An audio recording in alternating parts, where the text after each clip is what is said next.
Hello and hi everyone. We will dive in to have a very brief introduction of data and to understand the data in details, its various types and applicability. Data, in essence, refers to organized information, especially relevant in scientific and computational contexts. It implies a structured presentation of recorded observations and embodies organized and meaningful content. Essentially, data serves as the backbone of information systems and scientific analysis. Drawing from Wikipedia, data embodies individual facts, statistics, or informational items, frequently expressed in numeric terms. In a more technical realm, data represents a collection of values pertaining to qualitative or quantitative variables related to individuals or objects. In the broader context, data serves as the fundamental building blocks of decision-making, constituting the smallest units of factual information for reasoning, discussion, or calculation. Raw data, often referred to as unprocessed data, encapsulates a compilation of numbers or characters before undergoing the meticulous process of cleaning and correction by researchers. Data is required to understand a process or process performance. Data is a collection of facts from which one would like to draw conclusions. Data is used to convert a practical problem or statistical problem and then to find a statistical solution for application in practice. Data is of two types: discrete or attribute or qualitative data. This data cannot be broken down further. For example, number of people's number of defects data with answers as yes or no. Continuous or variable or quantitative data. This data can be further broken down, can be taken on continuous scale. For example, time, hours, minutes, seconds or height, feet, inches. Attributes that elude quantitative measurement but are subjectively observable, like taste, color, and smell, primarily fall into categorical dimensions. These data sets find expression through visual representations such as Pareto charts, pie charts, and bar charts. In specific instances, the transformation of this data into run and control charts becomes viable, leveraging variations within the data or employing ratios for meaningful analysis. Usually attribute data is easier to collect. This data can be an answer such as is tea hot or cold. At times, this data can be very accurate. Example, fridge is on or off. Major drawback is personal bias or subjectivity. For example, cup is full or not. Variable data can be measured objectively such as height or length.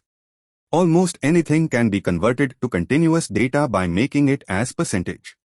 This data can be presented in histograms, box plots, run and control charts. A process or activity can be measured in both discrete as well in continuous, example temperature as input data for quality of a product or to be recorded in degrees every 10 minutes. Thus, continuous data can be converted to discrete but opposite is not possible.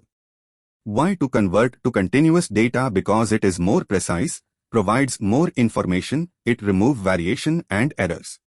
But please note, continuous data collection is more time-consuming against discrete if do not have automated or computerized data collection provision. Data is further classified as nominal, ordinal, interval and ratio.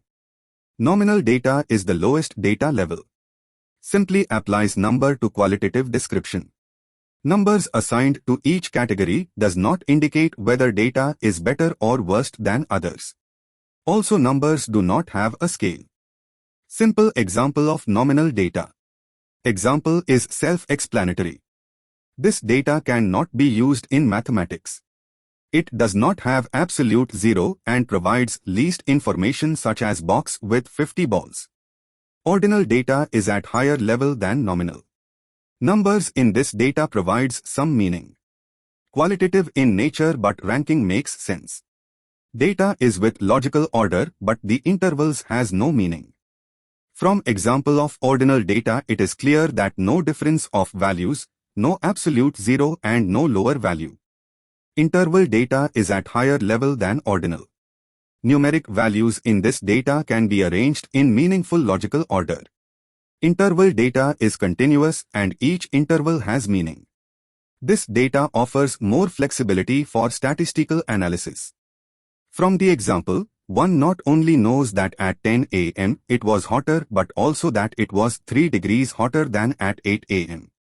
Difference as well interval, both has meaning but again no absolute zero. This data can be used for ranking. Ratio data is considered to be the highest level data. This data can be both discrete or continuous in nature and has absolute 0 point. It offers highest capabilities for statistical analysis. In ratio data, difference is meaningful. 0 is the lowest value but no negative scale. In this data, all arithmetic, geometric or harmonic means can be used and measured against a known standard. It is better to understand mean, median and mode. Mean is called as average or arithmetic mean. Is a most common measure for central tendency and calculated by sum of entries in a data set divided by no of entries. Median is also known as positional mean. It is the number in the middle of data set. It can be calculated as n plus 1 divided by 2. Mode is also called as frequency mean. Mode is the value that occurs most frequently in data set. Please refer the example on the screen which is self-explanatory. Thank you for your time and attention.